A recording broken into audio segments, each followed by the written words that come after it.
Good morning, everyone. We are in Perek Yud Gimel of Sefer Melachim Aleph. We are still in the reign of Yeravam. And if you recall, at the end of last week's Perek, Yeravam, among the changes he had made, is he set up two golden calves, one in the south and one in the north. We had talked about the fact that it may not have been actually idolatry. Part of the reason to suggest that is we don't see those golden calves being destroyed like the altars that he established, which we'll see in a minute.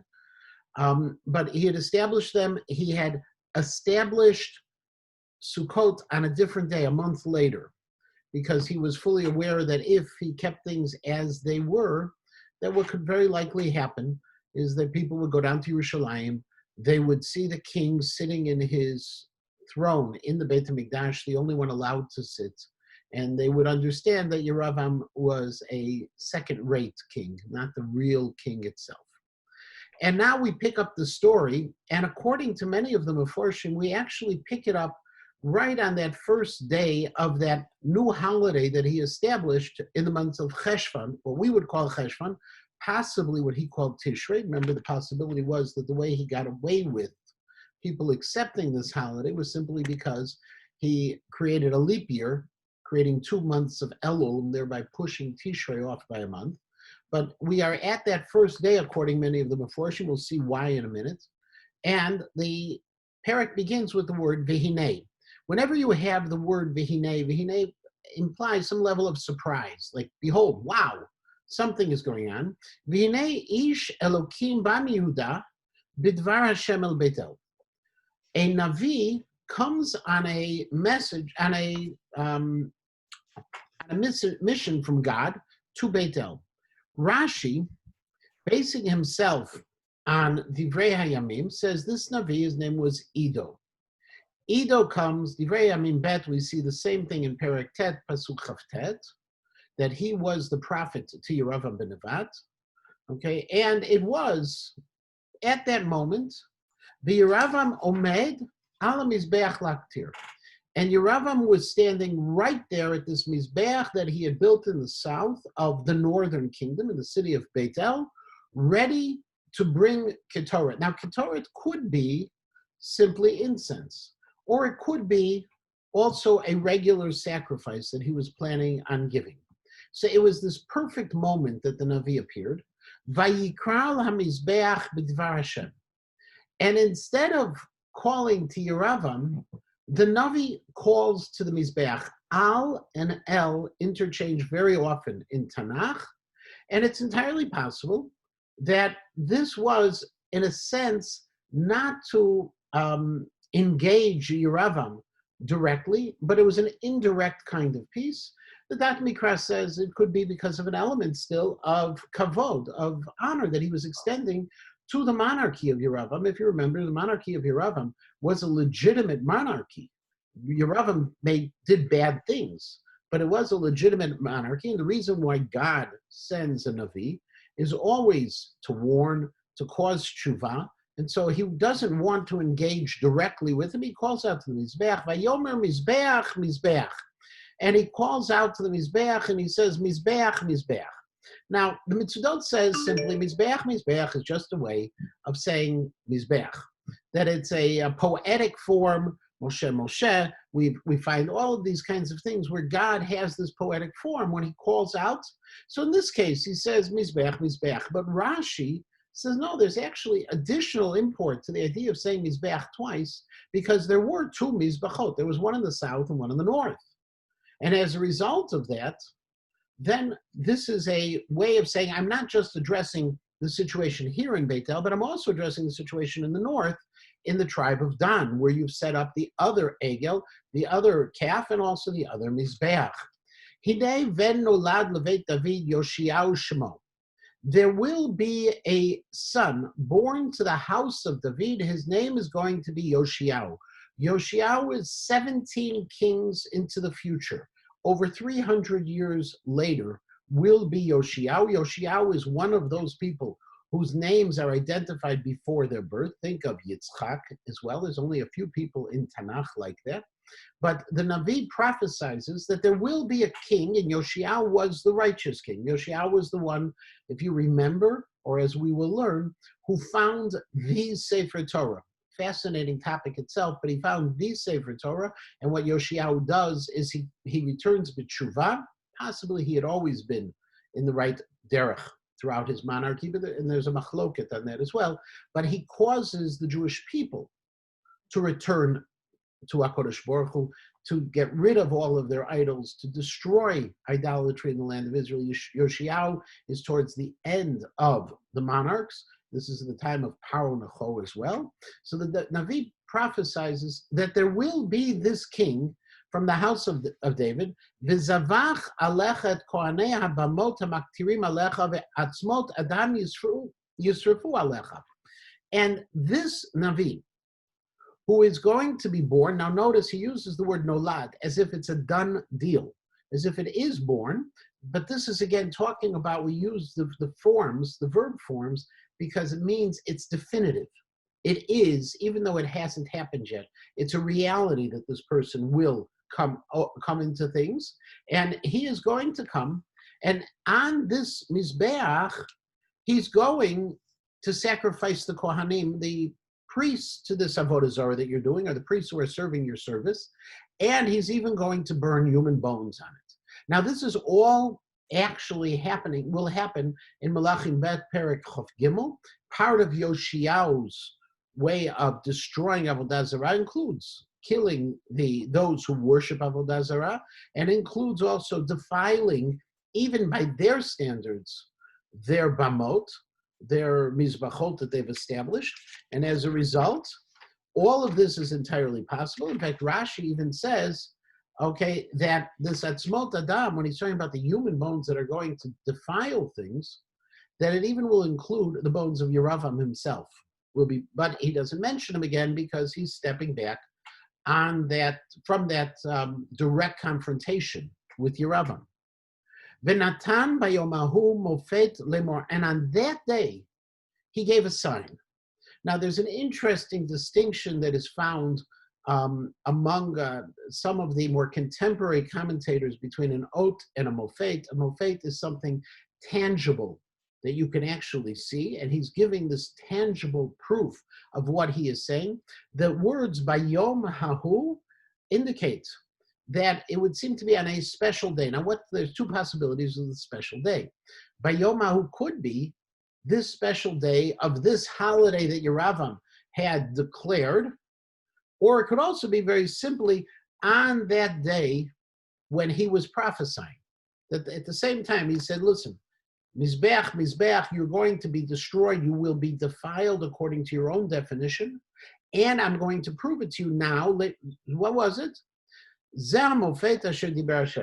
This is the sign which God will give, that what I'm saying, says the Navi, is true.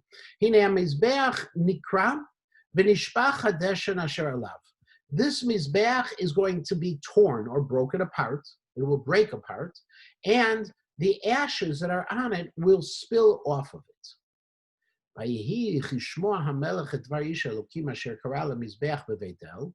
And when the king, and notice he's got the terminology of the king, okay, it's not just that he is some anonymous person, he is a person of power.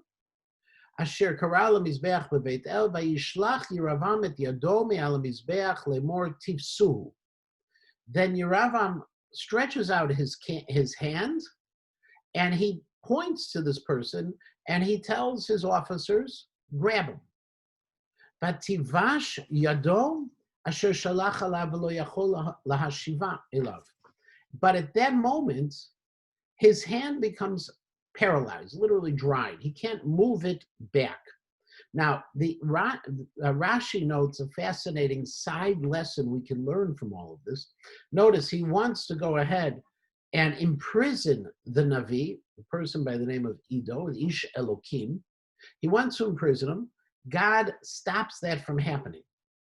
God doesn't stop from happening the ultimate Chilul Hashem of offering a korban on the Mizbeach, which shouldn't be taking place. So Rashi points out that ultimately HaKadosh Baruch Hu takes revenge over the kavod of a tzaddik more than his own kavod.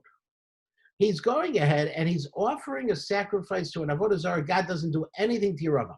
Yeravam wants to go ahead and hurt the Ish Elokim. HaKadosh Baruch Hu steps in on this. Interesting lesson that Rashi offers about HaKadosh Baruch Hu. And by the way, it's very understandable. When you're God and someone wants to go against you, you don't have to do anything. You know who you are.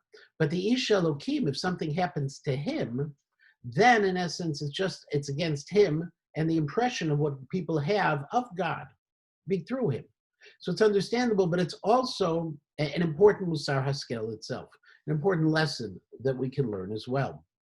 V'amizbeach nikra. And while all of this is happening, the Mizbeach that he has breaks apart. Vayishafech hadesha min hamizbeach, and the ash falls off the Mizbeach, exactly as the Ish Elokim said would happen. Vayan HaMelech v'yomer Ish Elokim, chal na et pnei Hashem Elokecha v'yitpalel ba'adi. So Yeravam then turns to the Ish Elokim. His hand is frozen. I'm going to actually assume it's his right hand for a moment. His right hand is frozen in place. And he turns to the Ish Elokim and he says, please pray to your God. Now, Rashi picks up on the your God immediately. Pray to your God, not to my God. Meaning that Yeravam has rejected God, according to Rashi. The Dat Mikra doesn't necessarily say this, and it's based on a Radak, that this is actually the more honorific way of speaking to the Navi. Pray to the one who you receive your power from. So the Radak doesn't find that same rejection of God within these words that Rashi does, but pray to him. Now, interestingly, this term of chal, we know, vayachal Moshe, right? We have that from Moshe Rabbeinu, used the same shoresh itself. The origins of it, interestingly, the Shmot Rabbah points out, vayachal Moshe asa et hamar matok. He sweetened it, asking HaKadosh Baruch Hu to reach out to HaKadosh Baruch Hu and to please sweeten what is going on. Sweetening it meaning repair what is going on in the story. And it's entirely possible that this is the origin of Vayachal, that it's a way of sweetening that ultimately to go ahead and, as the Dat Mikra says, lahamtiku lahanim panim kwasot, to go ahead and try to calm things down. He says, reach out. The way we'll normally translate it is pray to God, v'hitpalel ba'adi v'tashov yadi elai, so that my hand can come back. V'echal ish Elokim et pnei Hashem v'tashov yad hamelech elav v'tehi k'varishona. And the Ish Elokim did precisely that, and the hand returned to the way it had been before. The Ralbag says that what's amazing about all of this, God was willing to listen to this, to listen to these prayers. If you think about it for a moment, ultimately what was going on here? Yeravam was going to worship Avodah Zarah.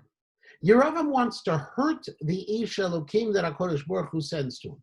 Something happens to Yeravam, and all of a sudden HaKadosh Baruch Hu listens to it. Now, why would HaKadosh Baruch Hu listen to it? Says the Ralbag, because God's whole purpose in this was to get Yeravam back on the right path. He wanted him to do tshuva. He wasn't going to do this to punish him. He wanted to return him back to the correct path and to serve as he was supposed to serve as the northern king. HaKadosh Baruch Hu had allowed this to happen. But unfortunately, it went back kavarishona.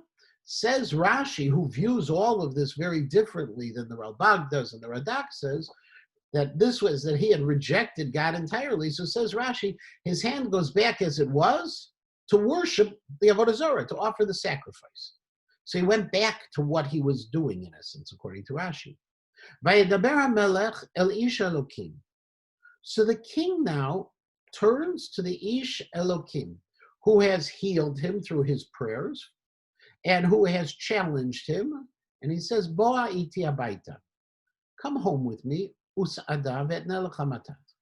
Come home with me, have some food with me, and I'll give you something. And I'm going to give you a gift. Now, what ultimately it seems to happen here is it's not that the king is oblivious to what's going on. The king is trying to find some way to perhaps turn things around. He isn't willing to do tshuva, but he does want to somehow, coax this Isha Elokim to be more on his side and inviting him back to the house. The idea that he's going to give him a gift, well, giving a gift to a Navi was very common. We saw this with Shaul, for example, who didn't want to go to Shmuel because he didn't have a gift. He didn't have anything to give him, to present to him at the time. Vayomer Isha Elokim el HaMelech.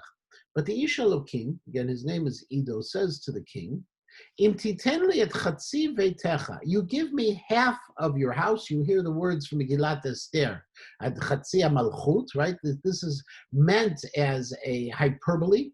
It's a form of expression. You give me half of everything you have. Lo avo imach. I'm not going to come with you. V'lo ochal lechem, and I'm not going to have any bread with you. V'lo eshte mayim, and I'm not going to drink any water. B'makom hazeh, in this place. Why? Ultimately, Ki chen siva oti b'dvar Hashem lemor, because that was my command on this mission from God. Lo tochal lechem v'lo tishte mayim v'lo tashu b'derech asher halachta. And he said, you can't drink water, you can't eat bread, you can't drink water, and don't go back on the same path that you have come. Vayelech b'derech acher v'lo shav b'derech asher ba'va el beitel. Go on a different route and don't come back. Yeah. Why? Why the different? So interestingly, Uriel Simon, who's a professor at Hebrew University, in one of his books, actually suggests that this episode of not going back by the same route is a symbolic way of saying what happens cannot be undone. You can't go back the way you came, from where you came. You have to go back a different route itself. And that's his suggestion along the way. There are, of course, the Abarbanel says that it has to be a different way because he's in essence saying it's as if the city is destroyed, the routes into the city are destroyed. I have to find a detour, an alternative route to get out. It's an extreme position as well. What happens to the concept of teshuva? He doesn't, but has Yeravam done tshuva? But he says this was said to him before. Well, he didn't do any tshuva. So in other words, this is where Kodesh Baruch Hu is coming from. Give him, if he wants to do tshuva, he has the opportunity all along. But the reality is, the Isha Elokim is saying, listen, I have to cut off. What I did is undoable. Listen, ki chen tziva osi. Right. So already commanded to me. Yeah, not to eat, not to drink, not to do anything. I'm giving, but it doesn't say anywhere, Hashem ikshad leiv Yeravam. It doesn't say he hardened Yeravam's heart. It just says the Navi has a specific mission. Don't get sidetracked on this mission, and don't give any impression that anything can happen, just that it'll be undone. Just, I'm going back, everything's back to the way it was. Yeah. Kengi, could it be, it's very strange that he's basically saying I can't not just go to your house, I can't go anywhere here. So that all of Israel there is being singled out as being complicit with this. Well, I don't know if it's all of Israel. It's Makom Hazeh. The Radak says, and this is your idea, is the Radak takes the position that what has happened because of what's going on in Beit El with the Avodah Zarah that's taking place and the lack of tshuva is Beit El is taking on the role of an Ir Hanidachat. An Ir Hanidachat was a city, as the Torah talks about, where it's completely Avodah Zarah and it has to be destroyed. And an Ir Hanidachat, interestingly, we see this in Halacha. There's the third Perek of Masechet Sukkah, Lulav HaGazal. It's a very famous Perek. They always learn in yeshivas before Sukkah. Somebody does, in some rotation. And one of it talks about what about a lulav that is from an Ir Hanidachat? Can you use a lulav from an Ir Hanidachat? Okay, so the city that was supposed to be destroyed had a lulav tree and a palm tree. Can you take the lulav and use it? And the answer is you can't use it because it's as if it doesn't exist, because the city is supposed to be destroyed. So here the Radak says, all of this is coming from, I can't take anything from here because all of this is a city of Avodah Zarah. I can't have any hana'ah, I can't have any benefit from it at all. And it's as if it doesn't exist, the city, any longer. And this is, but it would only, the Radak's piece would only fit into the place where the Avodah Zarah is taking place. Maybe you could extend it to Dan as well, to the north, where similar ceremonies probably were taking place, even though Yeravam was only in one place at one time. He didn't have the ability of zooming and recording his message in advance.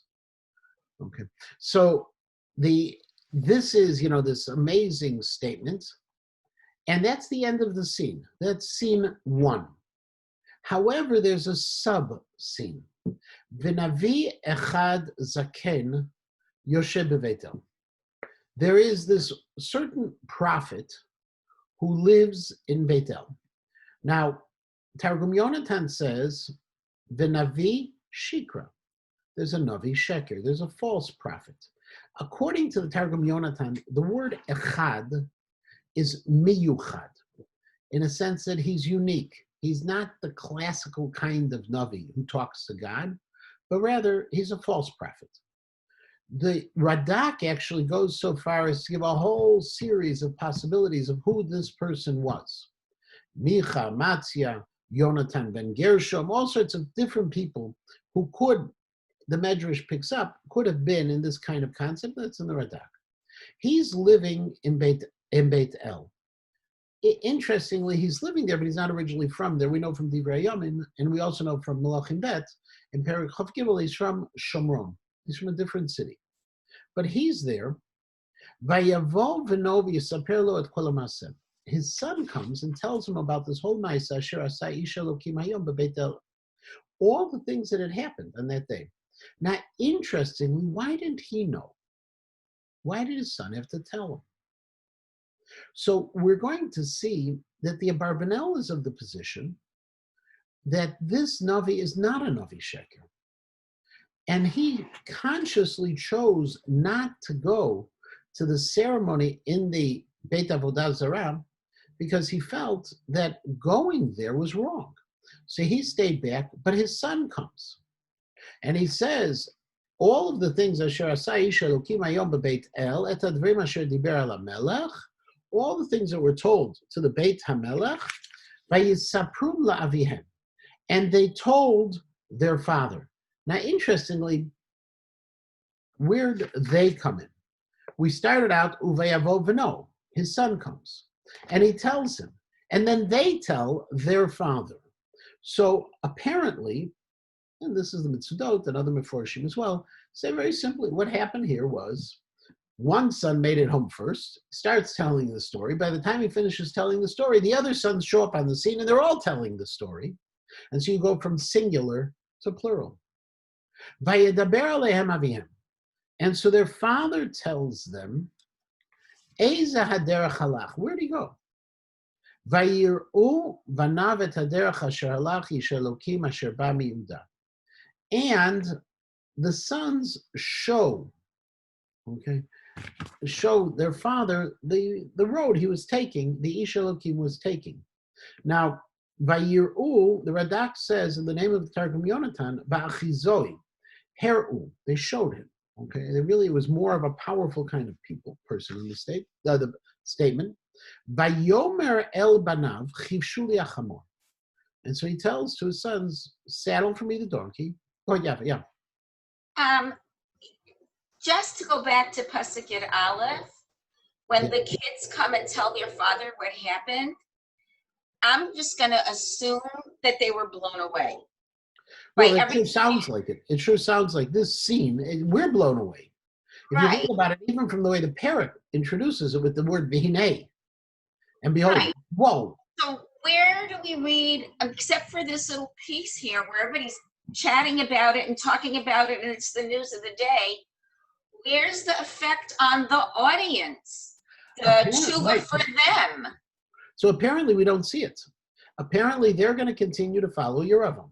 Now remember, Yeravam had a natural following. Yeravam was, a charismatic leader. Yeravam had led a rebellion. Yeravam has put into place a situation where they don't have a lot of choice. And it's not that hard to believe and to accept that the people will continue to follow even after this Ish Elokim moves away. I can imagine him getting up at this Beit HaMikdash and saying, "Okay, look, everything's back to normal. Let's go. He's out of here. Let's keep on moving." But the sons of this, this Navi, and we'll see this Navi one more time. The sons of the Navi were impressed. Maybe there were others as well. And they come tell his father.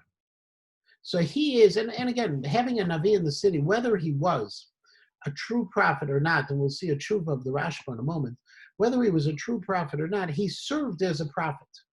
And so there are these two different schools of thought that we find among the Meforshim. One says he was a faker, but he was a faker who was loyal to Yeravam and served Yeravam's purposes. He was a God yes man. Okay, he was the person who told Yeravam what he wanted to hear and claimed that it came from God. The others suggest no, that he had been a truthful prophet and he was avoiding Yeravam. But either way, he's a person of prominence. And so this piece of the story is the most significant one for us. Going back to Pasuk Yud Gimel, Vayomer el banav chivshilu hachamor, saddle the donkey, ve'achbeshu alo chamor ve'yirkav alav, and he starts riding on the chamor. Vayelech acharei isha elokim v'yimtze'eu yoshev tachat ha'elah. And he finds the Isha Elokim sitting under the Elah. The Elah is a tree. There's a major machloket among modern day botanists. What kind of tree? One of the possibilities is a pistachio tree. A simple Elah is a pistachio tree. He was sitting there eating his garinim. He was relaxing. Listen, it's a tough journey, and he's walking, and he's taking a break along there. Vayomer elav ha'ata Isha Elokim asher bata miYudah. And he says to him, "Are you the one, the Ish Elokim who came from Yehuda?" And he says, "Yeah, I'm the guy." Can I ask a question? Yeah. Wait, can you explain what an Ish Elokim is, as opposed to a Navi? Well, interestingly, Ish Elokim is generally a synonym for a Navi. Okay, Moshe Ish Elokim, we also find. Okay, it is a person who stands up for God, who was let's say a valiant power on behalf of God. Because Ish has this power to it also, stand up and be a man, we say in English. I don't know if it's politically correct to say that anymore, but that has the same meaning. Okay, but at the same time, what this terminology of Ish Elokim serves a purpose for us because it distinguishes him from the Navi. Okay, so we will see, in fact, in just a moment, where it gets a little confusing because we're not sure who's talking for a second. But he gets Nevuah? The Ish Elokim gets Nevuah. He's a Navi. He got Nevuah. Okay, and so he finds this man, Vayomer Elav, and the Navi says to Ido, the Ish Elokim, Lech iti habaita, v'cholachem. Come with me to my house and let's eat bread. Now, Ramosha Zaydel suggests, by the way, when the king had said it was bo, it says the word bo, and here it says lech, and there's a very simple reason why he changes that terminology. When you're right at a person's house, you can say come. When you're at a distance from a house, you say let's go. Okay, you're walking. Okay. Vayomer lo uchal ashuv itach. I can't do that. V'lavo itach, and to come with you. I can't eat bread with you, and I can't drink with you in this place. Notice the number of times this Ish Elokim has used the word lo. When he was talking to Yeravam, it was 6 times was the word lo. Here it's already now 2 times he's using. Okay, 3 times he's using the word lo. Ki davar elai b'dvar Hashem, because ultimately this is what HaKadosh Baruch Hu said to me. Now, interestingly, when he was talking to the king, the word he used was ki chen tziva oti b'dvar Hashem. This was a command. Here he uses the word, and this was the word of God to me. The Malbim suggests that when he's talking to this Navi, when Ido is talking to the Navi, he's a little bit in doubt about that aspect of the Nevuah he had. He opened up an element of question in his own mind, which is going to lead to his downfall. And he says, this is just, what God told me. Ki davar elai b'dvar Hashem. Lo tochal lechem, velo tishta shamayim, velo tashuv lalecha b'derech asher halachta ba. He said, you can't go ahead and eat and drink and go back in the same place. Notice he's using the word sham, there. Now, in the original report, he said, bamakom hazeh, here. Okay? But again, that sham and that here, all of a sudden, might have a different intent in a minute. Vayomer lo. So the Navi says to him, Gam ani Navi kamocha. I'm also a prophet, just like you. Umalach diber elai bidvar Hashem lemor. And I had a prophecy. A malach is one of the ways the prophecies are delivered. And the prophecy said, Hashivehu itcha el beitecha v'yochal lechem vayesh mayim. And the prophecy I received was, go take him home and give him something to eat. And kicheshlo. And the Nach introduces in this parenthetically, this was a bald-faced lie. Okay. So the Ish Elokim says, I heard from God, I can't. The Navi said, I also heard from God, you can, but he was lying to him.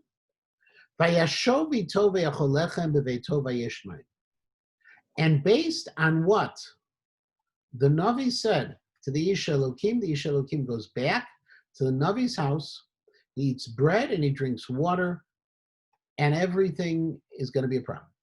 Now the question is, do we have any idea why the Navi lied? Why the Navi lied? The Navi Sheker or not Navi Sheker, Well, wherever. so we have there's a number of possibilities, okay, of why he lied. Okay, the simplest one is, again, if we say he's a Navi Sheker and he's working for Yeravam, what he's trying to do is discredit this Navi who's coming, the Ish Elokim. Because the Ish Elokim now said in public, I'm not allowed to eat or drink here. And if the Navi Sheker can bring him back, he's totally discrediting him in that mission itself. So if you look for a moment, and I sent out this source sheet with you, the Tshuvat HaRashba. There is a wonderful sefer that was written by Rabbi Adin Steinsaltz. Really wasn't written, it's a collection where he collects responsum from the Rishonim on Tanakh that actually address the pshat of Tanakh. It was published 40 years ago or more by Karta.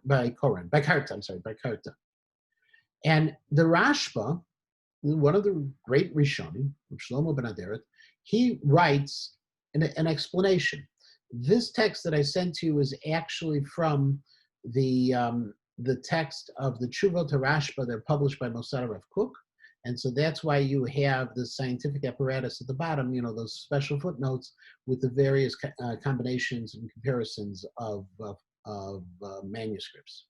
But he writes as follows. He says, in responding to when you're trying to understand this whole story with this Navi, the Rashba says, you didn't really tell me what your question was. I'm not sure if I'm going to be able to answer exactly what you wanted. But if your question is, how could the Ish Elokim believe the Navi? Yeremi derech hapshat, it seems to be according to the simple explanation, that this Navi was once upon a time a real prophet. V'hu shamar elav gam ani navi kamocha. And I'm in that line 5, it's what he said to him, I'm a Navi just like you. V'lulei shaya noda etzlo shaya navi mitchila lo haya shomea lo. And it had Ido, the Ish Elokim, not known about this person, that he was a real prophet, why would he ever listen to him? He would have never believed him. The only problem was, between when he was a real prophet and the Ish Elokim showing up, he then became a false prophet. Ukemoshe kara leChananya ben Azor, Shamar b'Sanhedrin, so Perek HaNechnakin, and also just like what happened with Hananiah, he was a prophet at the time of Yirmiyahu Hanavi, and it's described the last daf of the 9th Perek of Sanhedrin, right before Perek Chelek, Shaya Navi Emet, Hananiah was also a true prophet, and he became a false prophet. So step number one, why was he even believable? Why did the Ish Elokim even bother listening to him? Because he had a reputation as being a real prophet. Continuing,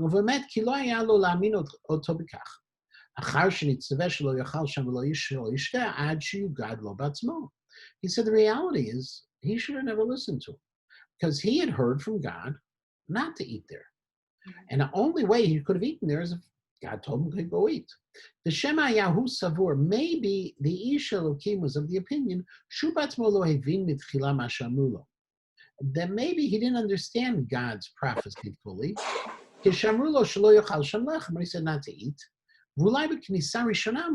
and maybe it was only going to apply to the first time he's in the city when he initially comes. But now, that he left the city, maybe this means that he'd be allowed to eat. And that's why he could trust this Navi, because this Navi told him, come home, I'm supposed to bring you home. They said, listen, God told me I can't eat, but that's until I left the city. I left the city, now I'm allowed to go back. And also Chazal said, Sham, the Perek came b'nevuato shel Yonah ben Amitai, shenemar lo ba'od shlosha yamim b'Nineveh nepachat. And the same thing happened with Yonah. Yonah thought after 3 days the city of Nineveh was going to be destroyed. He thought it was going to be literally destroyed from being in a city in a good setting to one being destroyed, just like you have Sodom and Amorah. But when God said nepachat, it wasn't that but rather they did tshuva in Nineveh. They went from evil to being good. And so here you see again another Navi who didn't really understand the Nevuah fully. So this Ish Elokim thinks, maybe I didn't hear it fully. But from the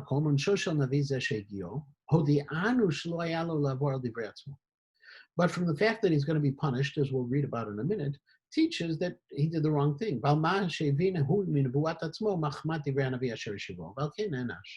He was wrong. He should have accepted what he had heard and moved on, and he shouldn't have followed what the other Navi had told him.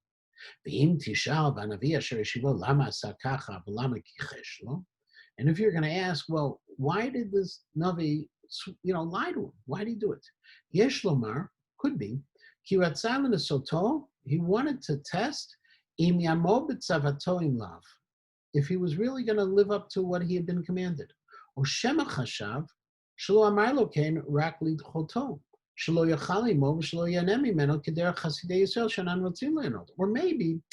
the Navi, and again, if this Navi was not trying to set him up, maybe he just thought that this was just what the Ish Elokim said to push aside Yeravam.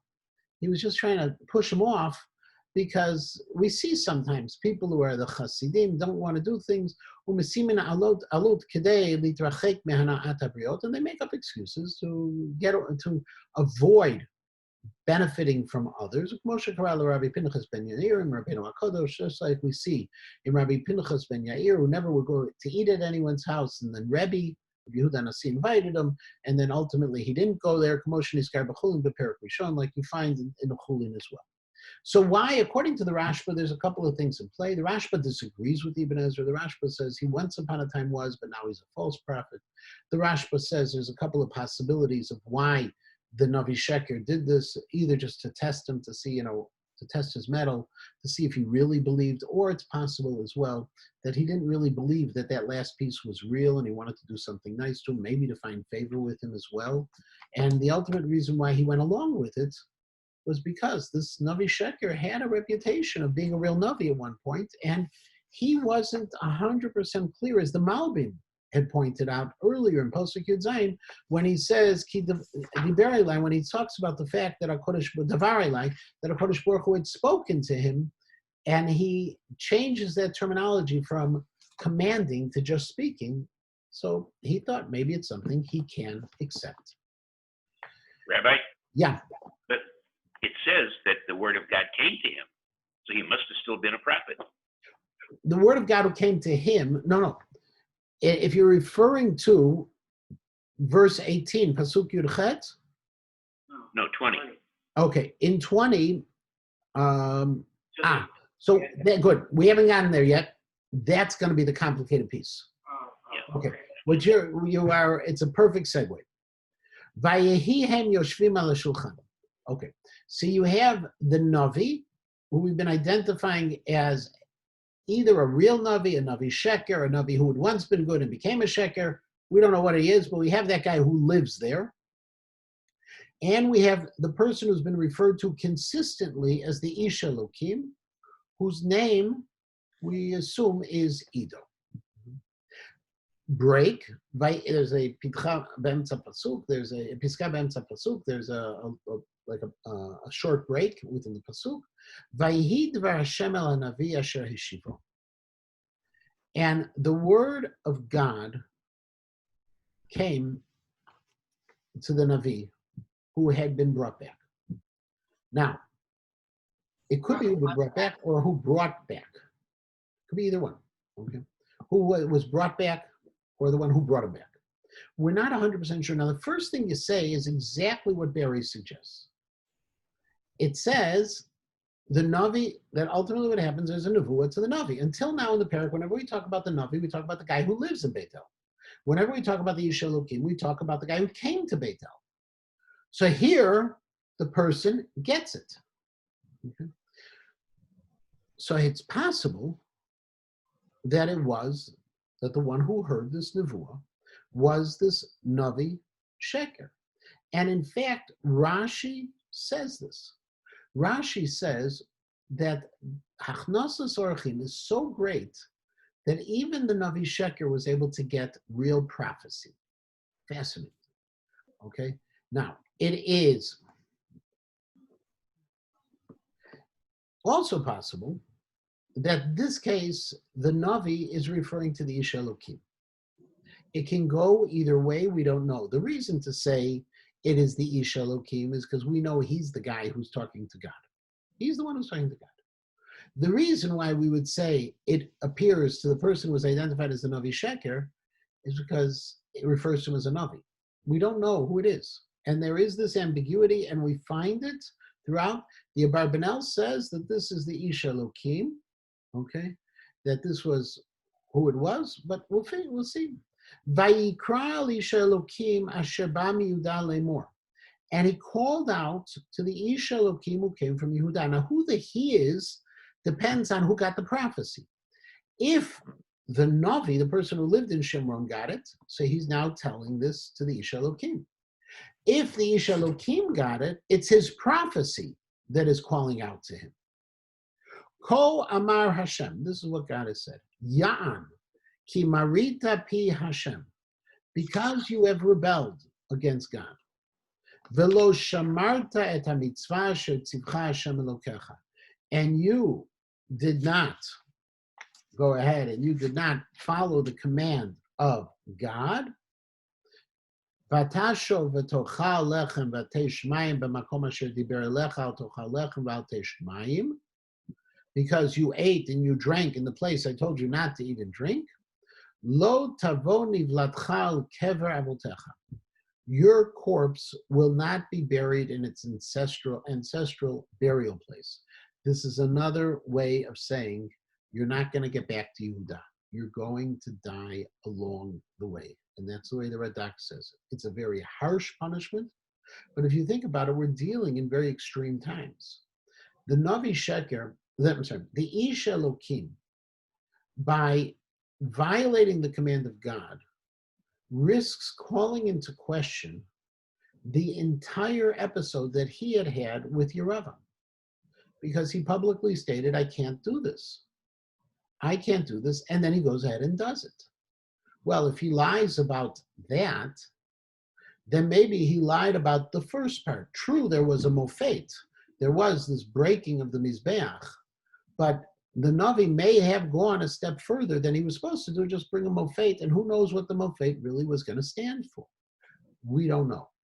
And so he called into question, it's an extreme punishment because of the extreme times and who this person was. Now, interestingly, you could always say, wait a second, who's getting punished here? The punishment is coming against the Ish Elokim. The Ish Elokim made a mistake. The Navi Sheker is not being punished. Not fair. And that goes back to the story of we don't know all of God's cheshbonot and things.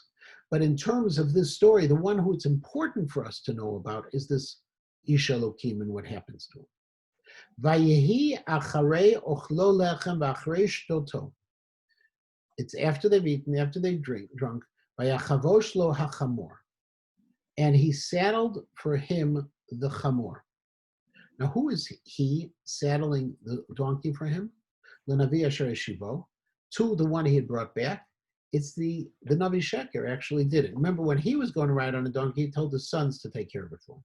Now he's giving kavod to this Ish Elokim by taking care of saddling the donkey. And that's Rashi's approach. The interesting thing is, though, the Abarbanel says, no, that doesn't make any sense. The Ish Elokim's been walking. The Navi Sheker wasn't.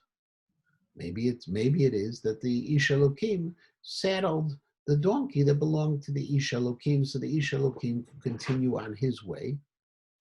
I'm sorry, the other way around. The Navi, maybe it's the Ish Elokim saddled the Navi Sheker's donkey. We don't know for sure because again, you have these pronouns. But what happens? But the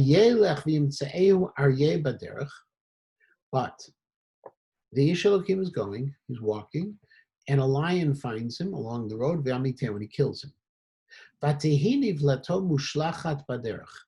And his corpse is on the road. And the donkey is standing next to the corpse. And also the lion is standing guard. Now at this point, this is an amazing scene. Okay, because the Malbim says it clearly. What's happening here is you have this corpse that was killed by a lion, not devoured, just killed. You have a lion standing there and a donkey standing there. The lion's not doing anything to the corpse and not doing anything to the donkey. The donkey's standing there and not running away from the lion. There is obviously something bigger going on.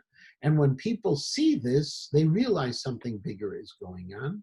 V'hinei anashim ovrim. Again, that behold, like we started out, this is an amazing piece. When you have the v'hinei, you know, something unusual is happening.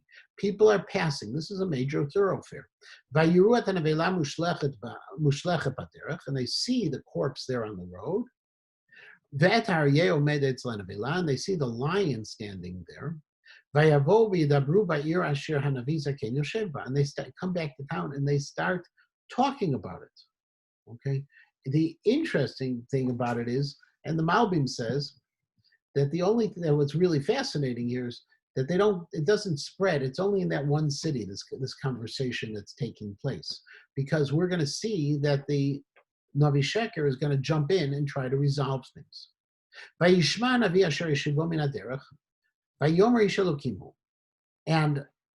the Navi, who had brought back the Ish Elokim to his house, steps in. He realizes immediately who this body must be. Hashem Marad Pi Hashem is the one who rebelled, who went against God. Vayitneu Hashem la'aryeh v'yisharehu v'yamiteu, and the aryeh broke his body, didn't devour but broke it. Kidvar Hashem asher diber lo. This is a fulfillment of that prophecy. Vayidabru el banav lemor. I'm sorry, Vayidaber el banav lemor, and he said to his sons as follows: Chivshu li et hachamor. Saddle for me the donkey once again. Vayachavoshu, and they did. Vayelech, and he goes. Vayimtzad nivlato mushlach habaderech, and he finds the body. V'chamor v'aryeh omdim etzlan avila, and he sees a donkey and he sees a lion there. Lo achal ha'aryeh et avila v'lo shavar et hachamor. The aryeh didn't do anything. The lion didn't do anything to the body or to the chamor. Vayisa navi et nivlat ish Elokim, and as a result, the Navi Sheker picks up the body and he carries it, v'yanicheu el hachamor, v'yishivehu, and he puts it on the donkey and he brings it back. This is the second time he brought this person back. First time alive and now dead. V'yavo el ir hanavi hazaken lispo l'kovro, and he comes back to eulogize this person and to bury him. Why is he eulogizing him? He's guilty. He realizes what he did. Vayanach et nivlato bekivro, and he takes his burial spot, and that's where he puts the Navi. Vayispedu alav hoy achi, and he eulogizes him. Woe, hoy is like oi, my brother. Okay, so he actually gives a hesped. Vayihi acharei kovroto vayomer el banav lemor, and after the burial is over, he tells his sons, bimoti ukvartem oti bekever asher ish Elokim kavu. When I die, I want to be buried in the same place to where this person is. Etzel atzmotav hinichu et atzmotai. Next to his bones, you should place my bones. Now, based on this, by the way, is the suggestion is that obviously the burial practices in ancient times were different than burial practices today. If you recall, in ancient times, once the body decomposed, they collected the bones, okay, which is called the kata atzamot, and they would then place the bones in an ossuary, in a box, and the box would be placed into the final burial space. Those are that's the way they did it in catacombs. That's the way they did it in ancient Israel. We find this all over the place. If you've ever seen, if you've ever been to the catacombs, even in Rome, okay, the Jewish catacombs there, it's the same kind of thing. But also we find these ancient burial caves in Israel all over where they're the ossuaries. They're the small boxes, they're stone boxes that contain the bones. And this is what it seems like this pasuk is referring to.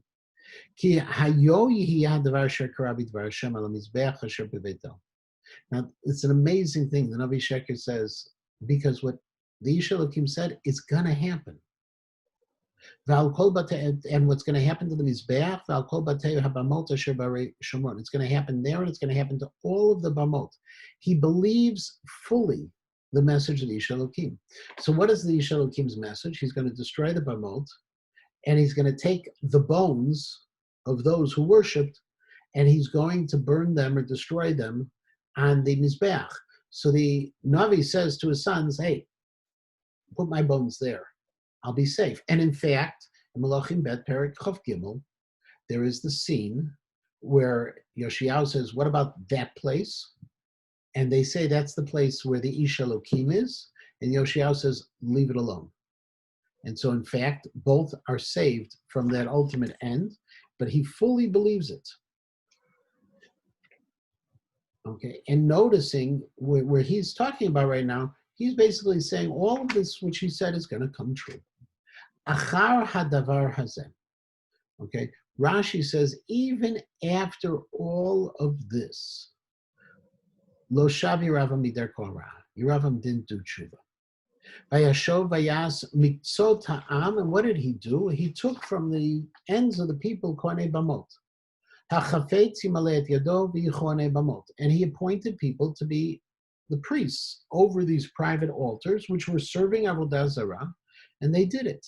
Now, again, we had talked about earlier that when Yeravam initially did this in the previous period, part of it was the democratization that he was behind. If you think about it, within his monarchy, there were these rights that he was trying to give to others. Remember, their complaint initially against Rechavam was, your father's taxes are too intense. Lower the taxes. Rechavam said, no, there's no chance. I'm going to show you what real power is. My father was only the pinky. Okay, I have real power. Yeravam, who had been a tax collector, was saying, hey, I'm gonna do whatever you need. Not only going to do whatever you need, but Yeravam says, you don't have to worry anymore about this idea of these Kohanim and the Leviim, these people who are considered of a different class. Everyone gets to be a Kohen in that sense. And as a result, we see it happening here. Now, this also might be the point where the Leviim, which was described in Divrei Yamim, leave the northern kingdom and go south. They see it's a lost cause. And he has to appoint these people. So there are two different approaches of how to explain the appointing of the people. Vayihi bedavar hazeh lachatat beit Yeravam ulachid ulashmid me'al pnei adamah. And these actions of Yeravam ultimately were the sin that were his downfall. Lachid ulahashmid. Lachid is to destroy, lahachrit, okay? And lahashmid is also another form of destruction.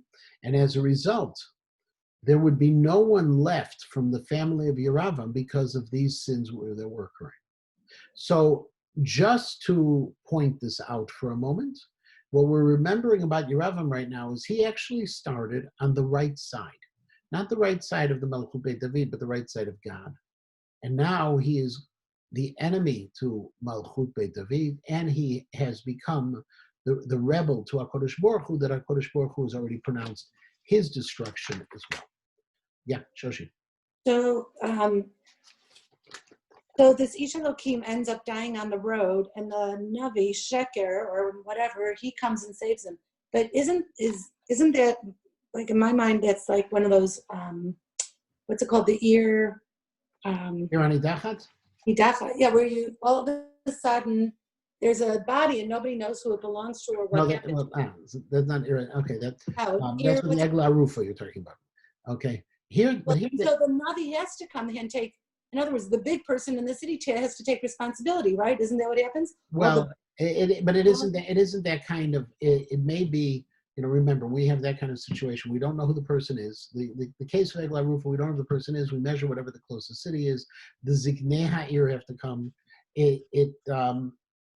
There, it's where people say, we sent them off and we didn't take care of them or anything else. This is the antithesis. Well, I think what you see here, what you see here with the Navi is, despite even those opinions who say the person was evil and a Navi Sheker, what you see is he takes responsibility for his actions. He gets it. He understands the severity of what has happened and the severity of the future. I'm not sure. I can't compare it actually to the Eglah Rufa, because the Eglah Rufa it's an anonymous person. He knows who this is, and he knows what happened. And in fact, if you remember, according to Rashi, okay, what he did was he provided for him this tremendous hachnasas orchim to the extent that he actually got nevuah. And with the person with the Eglah Rufa, we didn't take care of him. We didn't greet him. We didn't send him off.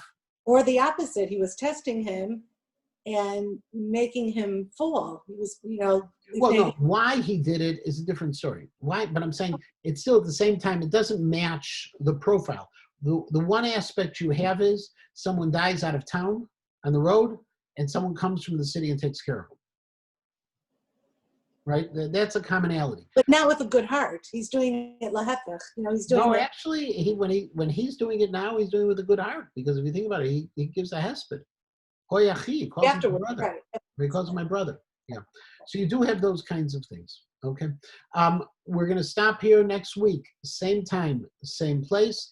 I also encourage you, there's a lot of other things that are going on online in the shul.